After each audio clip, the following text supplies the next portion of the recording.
Welcome back, everyone, to Frenemies. Today is a special episode because today we're not talking about business or B2B marketing or sales. Today we're talking about burnout. And I'm joined by Sally Clarke, who is a burnout and well-being expert, author, and coach to enlighten us, tell us all about it. Welcome, Sally. Thank you so much, Julia. It's a delight to be with you. I'm very excited to have you on. And to dive into it straight away, what is a burnout? Yeah, great question. So it's a word that we tend to hear a lot of, and increasingly so. And having been through a burnout myself, I actually became really curious about it a few years ago, which is how I came to write books about it and now speak and research around burnout. And it was actually defined for the first time by the World Health Organization in 2019. And their Well, definition, which is still a little bit debated amongst experts as to whether it's, there's maybe some improvements they could make. But the definition is that burnout is a syndrome that results from chronic workplace stress. And it has three dimensions that we use to measure whether someone is or is not in burnout. And those dimensions are exhaustion. So just sheer how tired, how physically, mentally, and emotionally exhausted are you? Cynicism is the second dimension. And so that tends to show up in a sense of withdrawal from work, but also from other parts of life. And the third dimension is reduced professional efficacy, which basically just means you can't produce at the quality or rate that you're used to doing so at. And this tends to be a really challenging one for those of us who are, very attached to our work, very, identify a lot with who we are and what we do at work. And if we're a high performer, when that efficacy starts to slip and we're making mistakes or maybe struggling to concentrate, it can actually feel a little bit existential. And just to zoom in a little bit also on what I just noted earlier. So the cause of burnout, according to the World Health Organization, is chronic workplace stress. And I'm sure everyone listening, we all know what stress is. Chronic means that it's low level and ongoing, which can make it quite difficult to identify. It can be kind of sneaky. And the other component of it is that it's workplace. So the World Health Organization has defined burnout as something that happens in relation to our work lives. That can also mean that it happens when we're a PhD candidate. We might also be an entrepreneur. We don't have to be working in an organization. And we can also be, a carer at home. It's not necessarily attached to paid work. So it does relate to work, and it's difficult because, for a lot of us, we experience chronic stress in different realms of our life. But when we're thinking about the term burnout, we're really thinking about the impact of chronic stress that we experience through our work. Okay, so we already got the three factors, which I think gives already a good outline on what it is when we're talking about burnout. But how do you spot the first signs? So you're not quite there yet on like having all three of those. How do you spot in yourself like, oh, I think I'm slowly headed that road? Yeah, it's a great question, Julia. And it's kind of frustrating thing about burnout is that it can be really difficult for us to identify when we're on that path. And there's a couple of reasons why that happens. So firstly, some of the symptoms we might experience are things like brain fog, headaches, stress rashes. We might experience a reduced, impacted immune system. So we might be getting sick more often and staying sick for longer. We can become irritable. I certainly was when I was in burnout. I was moody, and we became quite mean, like really unlike myself. There's all kinds of physical and emotional symptoms that we can have. The thing with burnout is it often starts when we're experiencing stress at work. It often starts with this kind of almost adrenaline-like feeling, like we feel quite empowered almost because we're having this hormonal response to stress. We're like, at first we're kind of like, I'm staying up all night and getting everything done. I'm meeting my deadlines. I'm in this kind of state of almost flow. It can almost feel addictive. And that's certainly how it was for me when I was a finance lawyer and really in that state of sort of early burnout, which was quite feeling almost invincible in some ways. Like, and if someone had said, oh, maybe, burnout, I would have said, that's not going to happen to me. But it's then when that goes on for too long, so it's actually an activation of our nervous system that happens for too long, that's when we start to see the wearing down of our physical and physiological body. So we start to see those symptoms of headaches, struggling to get to sleep, struggling to stay asleep, maybe using sleeping pills, coffee, all these other sort of things. And nothing is ostensibly wrong with these things, but just we stay attuned to when we need coffee to get through the day, and when we're struggling to really look after ourselves. I think those are some of the key symptoms that we can experience. Yeah, yeah. I mean, I've been through that. I mean, also part of the reason why we're having this episode today. I went through a burnout a year ago, and at parts still like kind of processing the impact it had. Mm, And certainly I experienced exactly that. It was kind of an addictive high, always working, always performing, and feeling exactly as you said, like invincible. But at the same time, like, yeah, I mean, I couldn't sleep anymore. I couldn't like actually go off that and yeah. calm my body down. I slept incredibly little and was, of course, physically not in a great state. And I wasn't, really like feeling well, but feeling like, everything is happening on a high level and performing on a high level and managing everything. Yeah. Yeah, and it's wonderful that you share that, Julia, because that's a lot of those symptoms I experienced too. And the thing with burnout is that actually, when we're under chronic stress, our capacity to have perspective and objectivity is diminished. Our vision literally narrows, so that we tend to very easily get in this sort of state of denial where we think, well, I just need to hit this deadline or get through to this next vacation. And when that happens, everything will be okay. And we also, for example, when friends or my partner would raise concerns when I was on my way to burnout, I would just dismiss them. I said, you don't understand corporate law. You don't understand. You don't get it. This is just how it is. And I have to keep going. And stopping, or not even stopping, but even just turning down the volume didn't feel like an option. And that state of denial is one of the reasons that for many of us, we have to be, quite deep in burnout before we'll actually acknowledge that things are not okay. Yes, and exactly what you say with like that next deadline and just that point and just that point. Actually, looking back, this is still like 6 months or a year where you're doing that. And you are telling yourself, oh, this is just the next weeks and then it will get better. But actually, it just continues and continues. And looking back, it's such a long time. But in the moment, it feels like, this, I don't know, this hamster wheel is going to stop at one point. Yeah, and that's a great point as well, Julia, because one of the things that came out of my research when I started to delve into the causes of burnout that really quite surprised me was that burnout is never the individual's fault.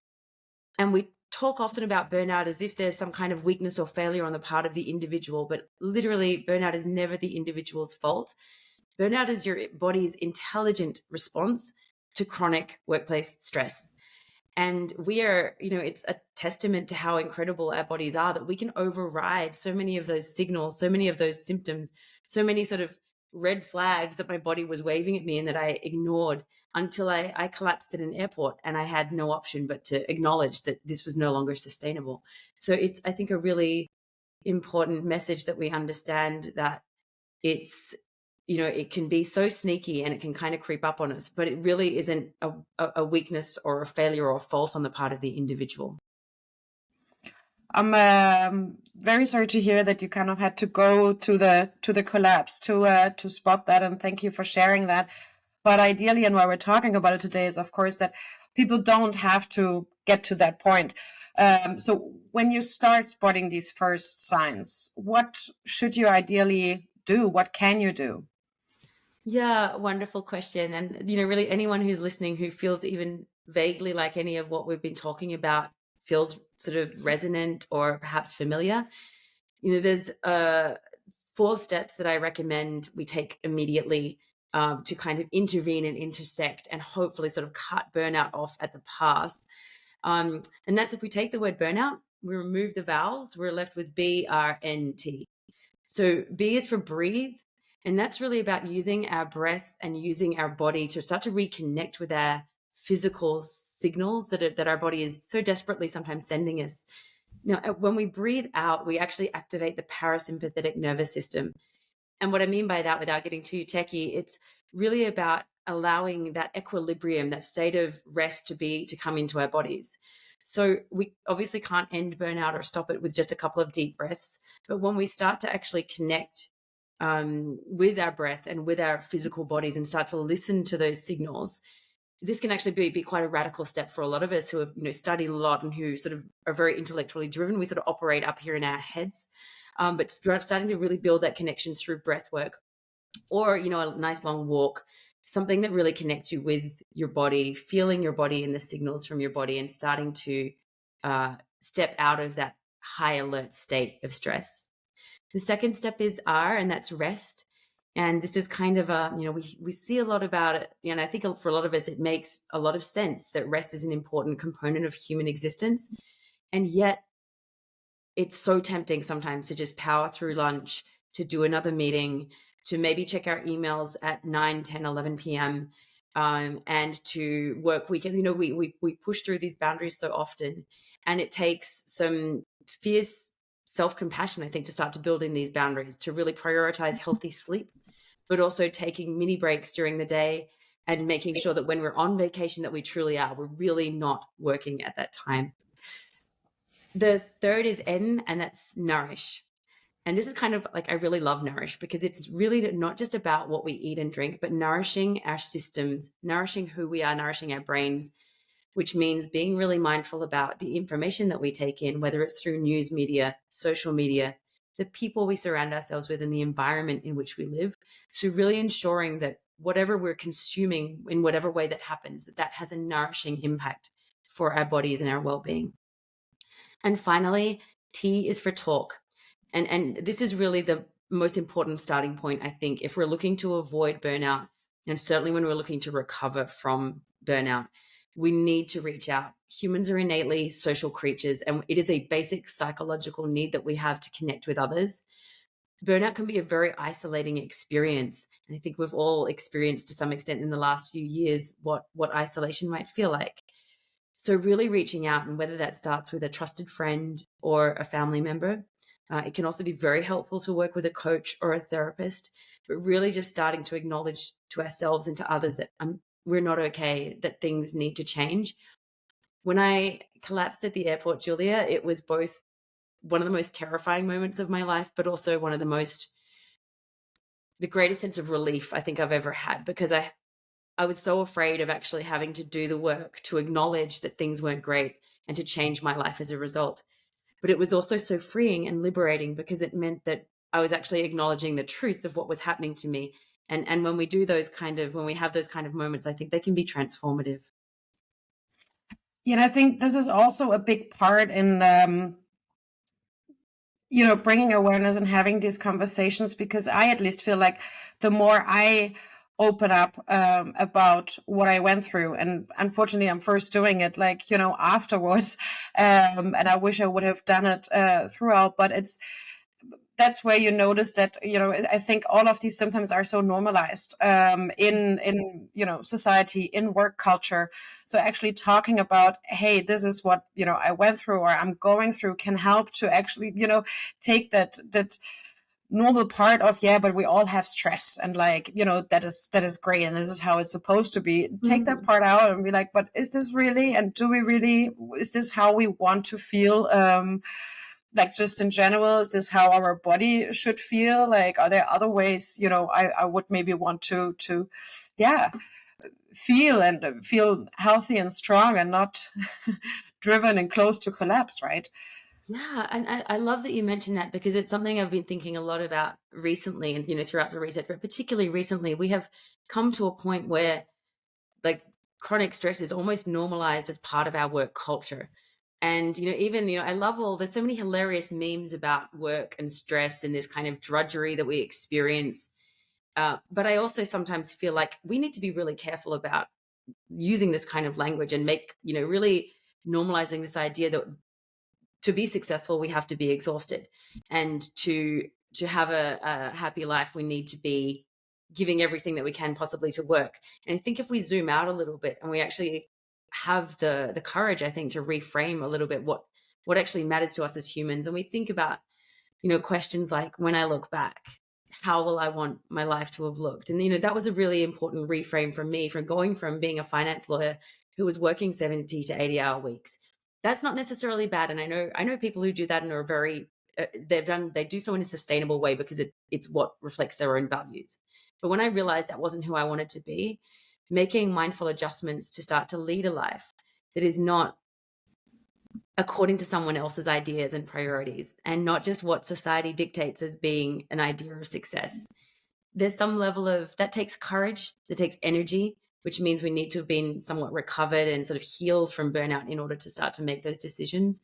But I think we really need to, as a collective, start to really question how, the terms that we use around work, and whether we're making hustle culture a norm for ourselves and others. And let's be a bit radical about that. Let's shake things up. I couldn't agree more. I love everything about it. Another thing I just want to say is, when you spoke about what to do in the 4 steps, I think both the being mindful of the media you're consuming and the walks, I found such a big thing and such a big help. I used to hate walks. I would always kind of be like, but there are other ways to like kind of move as humans. Like there are other Yeah. more efficient ways, and now it is such a big thing for me to go on a walk, no media, no, headphones, and just free space. And when you start it, it can feel really scary because we all are used to constantly staring at something, getting something in. But Yeah. it's such a nice way to, the breathing part, but to connect with your mind and your body, and to actually take also in what's happening, right? You're not alone. You can, I don't know, wherever you walk, but there's things you can look at and still kind of get input. You don't have to, imagine it as being in a dark room. But yeah, I think that is something really, really helpful. So I love that you suggested that. Thanks, Julia. And there's two things, if I can, there's two things I just like to highlight in what you said. One is, I think that for a lot of people who burn out, we tend to be with the classic sort of type A personalities, which is, very highly driven. And I was someone who's like, walking is a waste of time. I'm going to run. If I'm doing yoga, it's like an hour and a half of Ashtanga. Like everything has to be max volume, maximum impact. And it's been a real learning journey for me. Burnout really forced me to slow down, but to realize that there is so much to be found in, other practices that seemed not as cool to me, but yet have proven to be so much more supportive to who I am and to my sort of healing and ongoing well-being. And another thing that I love you mentioned is this sense of presence, because I think so for so much of us, life is lived in consuming, what's going on in the news, and either worrying about the future or stressing about the past. And we're constantly out of the present moment. And for me, that's a big learning from burnout as well, is to really just start to try and notice what's actually happening around me. Because when we're grounded in the present moment, that's another way of accessing that parasympathetic nervous system, that sort of healing, rest and digest side of our nervous system. And it's such a key thing, I think, for us to sort of keep pulling ourselves back to the present moment, where we can truly experience life right here, right now. Wonderful. um, so we already talked about what to do when you kind of spot the first signs. So is this also what you kind of can do to prevent the burnout, or are there specific things you would suggest that, everybody can kind of already implement today or in the next days, to prevent a burnout from happening? Yeah, so it's a slightly different approach I take here, Julia, and the framework that I use here in terms of at an individual level. And I do just want to hit pause for a second and say a lot of the causes of burnout are structural and systemic, whether that's at an organizational level or even at a societal level, and how we're talking about work and the expectations we have around it. So I do really want to acknowledge that there's a lot of onus on leaders in organizations and in our societies to really shift the structures and the frameworks of work so that it becomes less toxic, that there are, healthy parameters, and that we are given healthy boundaries rather than expecting every individual individually to settle these boundaries in the face of an onslaught of work. But as individuals, the 3 approaches that I would recommend, one is to start with, and this is going to sound a bit hippie, so I apologize to your listeners, but starting with self-compassion. What I mean by that is believing at a very fundamental level that you have intrinsic worth just as you are, not dependent on your productivity, your title, or anything else work related, that you really love yourself at a deep, deep level.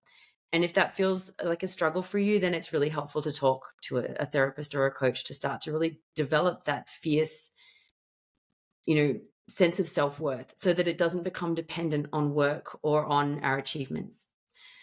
The second layer is self-knowledge. And so this is really about understanding, getting really curious about who you are as the unique individual that you are. What are your values? What matters to you? And how do you want your life to look and feel? And then self-awareness. So these are sort of ongoing practices that we can use to stay really attuned to, those signals that we're receiving from our bodies, and to be able to make decisions that align with that authentic form of self that we've identified. And to sort of explain that in context, Julia, self-compassion is why we set boundaries. Self-knowledge is how we know what our boundaries are. And self-awareness is how we know whether we're living in alignment with our boundaries or crossing them. And I think boundaries is a wonderful thing. I've learned lots about it in the last year, and had the pleasure to implement them and figuring those out for myself. But it's also sparked a point when you said earlier with like, when you are on vacation, be on vacation. I mean, that is such a boundary thing, right? Because when you are in a workplace or in an environment where you feel like you can't be on vacation, right? That is for me a really big one now of like, no, I mean, there must be, I am only like who I am at work. So there must be a way for a company to live without me for 2 weeks, right? Exactly that. I really think like this is going to sound morbid, but like we shouldn't be relying on people as like single points of information or single points of action within an organization. And that is really where leaders can also do a lot of work in terms of redesigning organizational structures to make sure that no one person is in a position where they feel like they have to be on call when they're on vacation. Look, and I know that I'm saying this probably to people who potentially are in a startup environment, or lawyers, and these people for whom these kind of concepts feel perhaps a little foreign and maybe like fairy dust. Like, sure, that'd be nice to have, but like dream on. But I think this is where we also need to be a little bit fierce with ourselves and with our expectations of ourselves and each other. Because yes, some bouts of hard work can be incredibly, innovative and creative. We can do a lot of amazing things together as humans when we work together. But if we want to do that in a sustainable way, then we really need to be quite measured and careful. And also understand that sometimes, the very best ideas and the most creative things that we can come to hinge on us being well rested, hinge on us having been away on an amazing vacation for 3 weeks and come back inspired. And, also that we're not sort of stumbling across a finish line into our vacation and then needing to recover for 2 weeks before we can even sort of form a sentence and enjoy our vacation.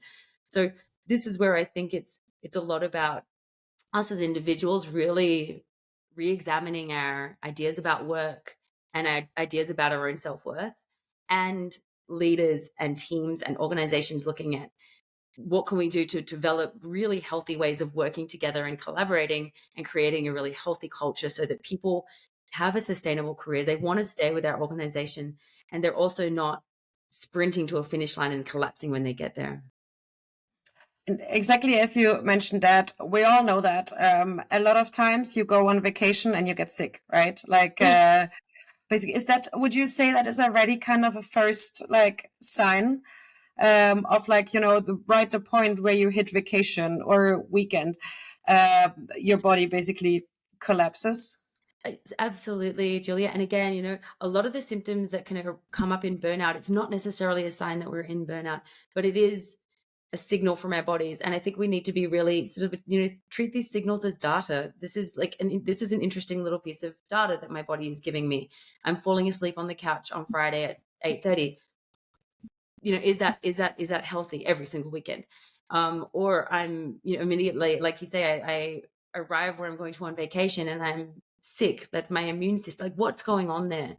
And I think it's become very normalized for us to kind of override those signals, or just think, well, this is just how it is.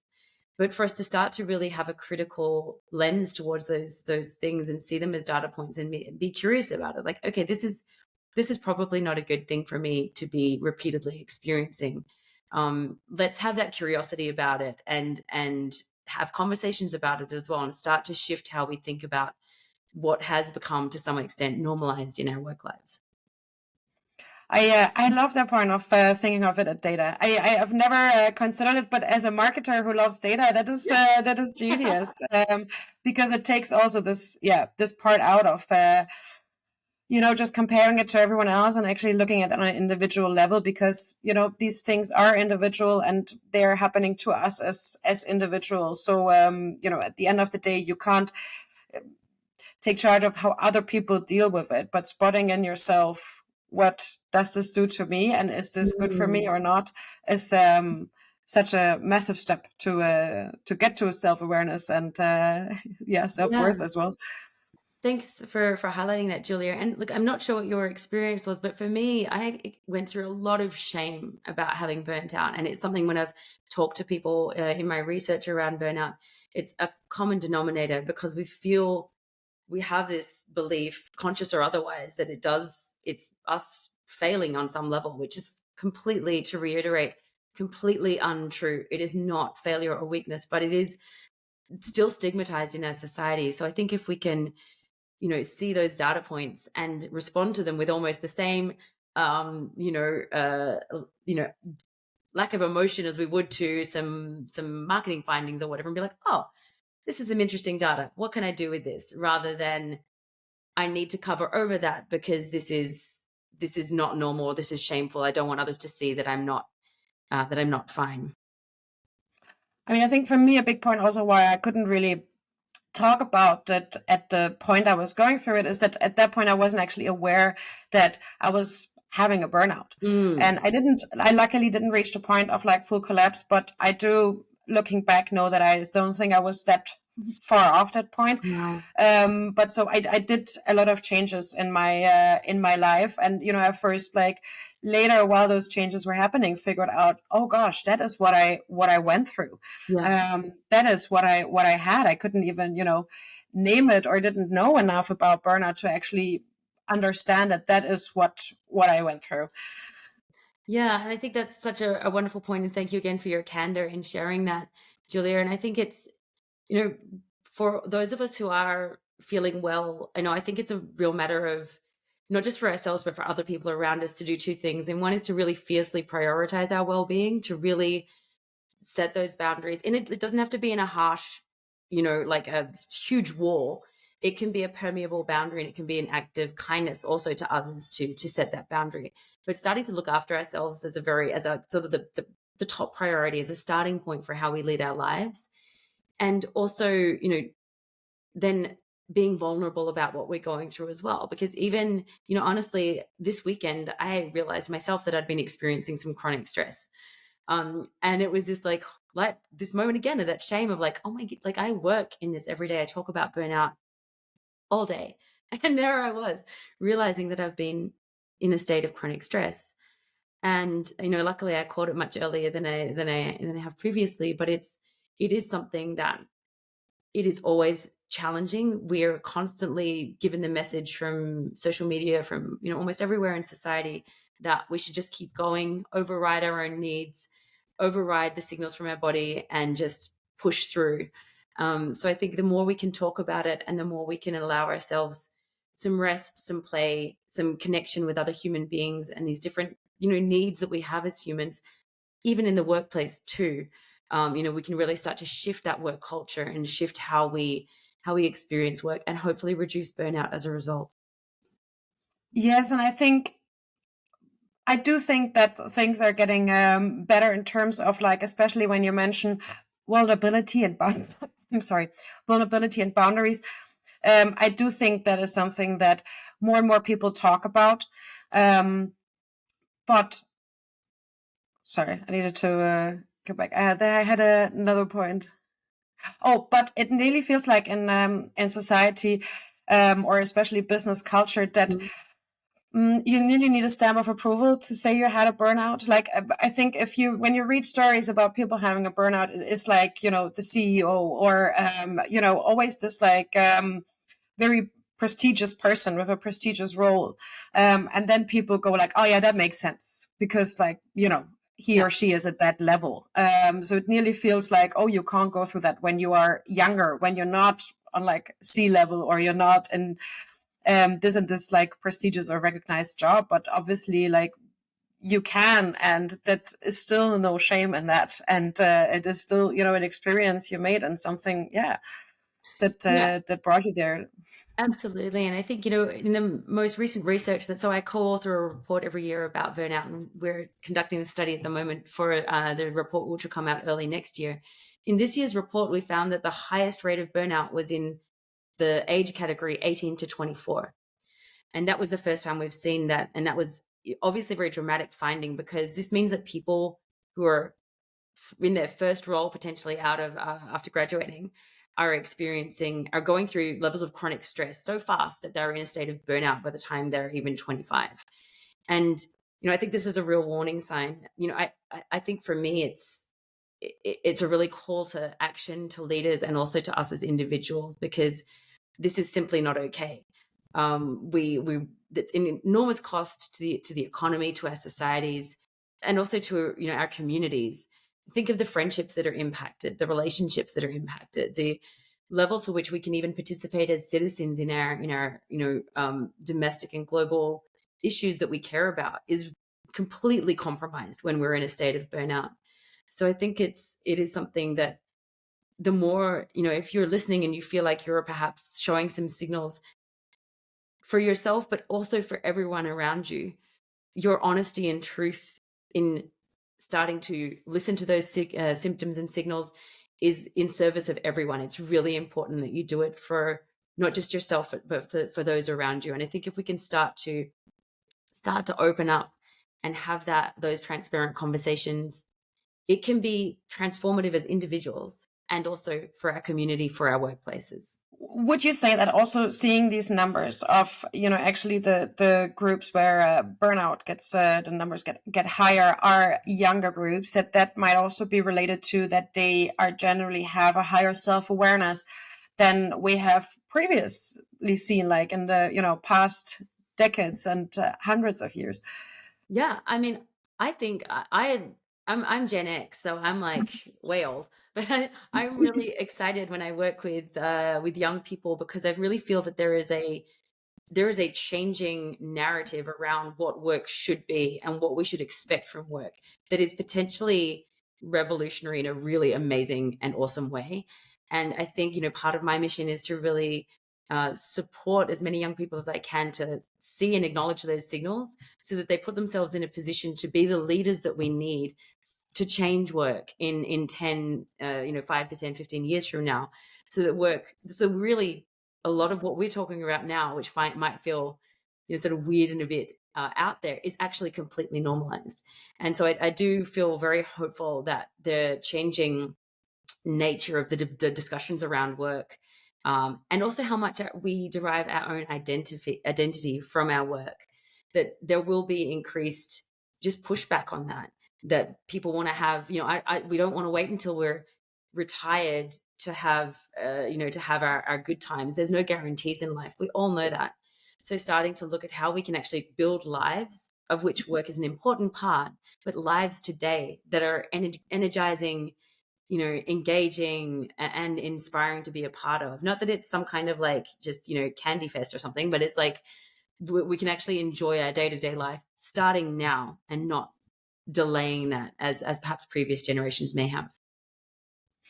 And I think that, obviously is the goal and makes a lot of sense. But kind of looking at it, because now we of course talked very much about the individual level, but now going to the business side. Mm. Um, I mean, I guess the idea of a lot of businesses and business leaders is, you want to have a full company of very efficient, productive employees. So where is the upside for you as a business leader, business owner, or generally just like as a company creating a culture in nurturing people and helping people on the way to, be healthy, mindful, and prevent burnout? The answer is actually very straightforward, Julia. If you want efficient, productive people, you need them to be mindful, happy, and to have focus on their well-being. There is ample data, and I know you love data, but there is so much research out there to the point where it's, it's a glut of research showing that when we create work environments in which people can thrive, in which people experience things like psychological safety, which means just being safe to kind of make mistakes, have candid conversations without fear of negative repercussions. And when we create, environments in which people feel that they can bring themselves, their authentic selves to work and belong, that drives efficiency and productivity like nothing else. Some of the data it's really phenomenal. And in order to make that a little bit more practical, what I'd advise for leaders is to really look at team dynamics, look at workflow, work structures, how you're running meetings, whether there are glitches of frustration for people in how their workday looks, whether people are being interrupted too much. There's a lot of data that you can gather again around the sort of structural experience of work, and then improve based on that feedback. And at the same time, I think also offering leaders and individuals the space to grow, the space to evolve as human beings as well, as part of our work. And that means, there's really beautiful, I work with human leaders and we run, leadership development trainings, which really foster this team connectedness, but also the individual growth, which can be so valuable. And, it's not it doesn't have to be a huge revolutionary change, but we can start to make these incremental shifts towards improving culture and making our workplaces somewhere that people want to come and to stay. And I think also on the company business level, I think the biggest thing for me is also leading by example, right? So when you see that leaders in your company live by that as well and have boundaries, are self-aware, are mindful, and care about their own well-being, it is also easier for you to do exactly that, right? Because you feel this is what we all do, this is respected and accepted. It's such a great point, Julia. I think, few things turn people off quicker than hypocrisy. When we are being told one thing by our leaders, but then they're demonstrating the opposite behavior. When we're getting like a fruit bowl in the kitchen, but also being expected to work through nights, through weekends, this kind of hypocritical behavior can actually cause so much damage. And so this is where I think leaders also need to not just be thinking about leading others, but about leading themselves and leading a life of well-being and focus, because it benefits you as a leader, but it also benefits, and I think leaders sometimes lose sight of this, it benefits the people around you. Productivity, outcome, results, innovation, all of these things thrive when we actually have the courage to prioritize our well-being. Yes, 100%. I think we covered the first main things, but for listeners who want to dive a bit deeper into some of these topics, what sources can you recommend? Yeah, so please feel welcome to reach out to me on LinkedIn. I'm also in the work that I do with human leaders. You can find out more at wearehumanleaders.com. I have 2 books, one sort of around individual prevention strategies for people, and one in the sort of healing phase after burnout. You can find that on my LinkedIn.